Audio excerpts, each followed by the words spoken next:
Great to be with you. Live Doppler 18 quiet at this time. We've had a few pepperings of green here out toward Odell and Romney a little earlier, but it's really not reaching the ground in most of the area, so keep those plans. And you can see the windmills out there doing their thing on Live Doppler 18. But the rain that's really noticeable and reaching the ground here is out in Illinois as you head toward Milford, back toward Champaign. These are the areas that are seeing just a brief light sprinkle and shower activity. So for us this evening, I'm telling everybody to keep their plans. And you can see why. The bigger storms and showers are forming well to the west. Lightning tracker zooms in on the latest lightning strikes, and you have to go all the way out to western Illinois at this time.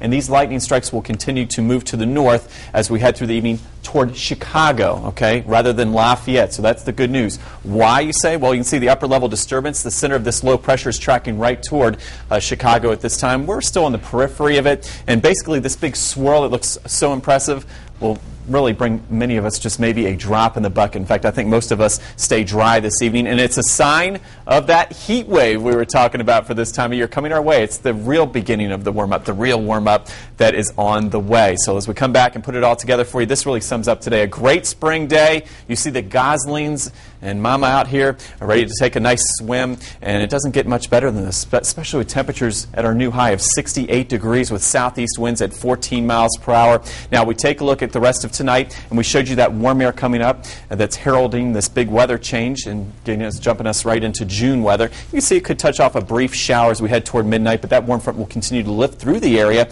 as we head through tomorrow. One note about tomorrow. This high pressure bringing this warm weather is so strong that we could see some wind gusts of 40 to 45 miles per hour out of the southwest, so we may need, that's right, a wind advisory. So we've got high pressure in place, low pressure to the west. Big temperature gradient is the cause of that, and as a result, the winds speed up, and they're going to warm up. Look at these temperatures warming up because of those winds. 83 tomorrow. That's about 20 degrees above average, and you can see we're just racing right into summer just in time for Grand Prix weekend. Usually we wait till late June and July for these type of temperatures, but not this year. The next question is, a lot of times in Indiana, we don't want to warm up too quickly. What about severe weather? Well, if you look at the latest maps, we do have a ring of fire forming, but I think it stays to the north and west of our area at least through early next week, and then as we get toward Tuesday, we'll watch this a little more carefully, maybe for some stronger storms. So as we get to the forecast out there for tonight, not a bad one. Just a brief isolated rain shower possible, lows of 56. Look at tomorrow, 83 degrees. There's your wind advisory likely due to wind gusts of 40 to 45 miles per hour, and those winds this time of year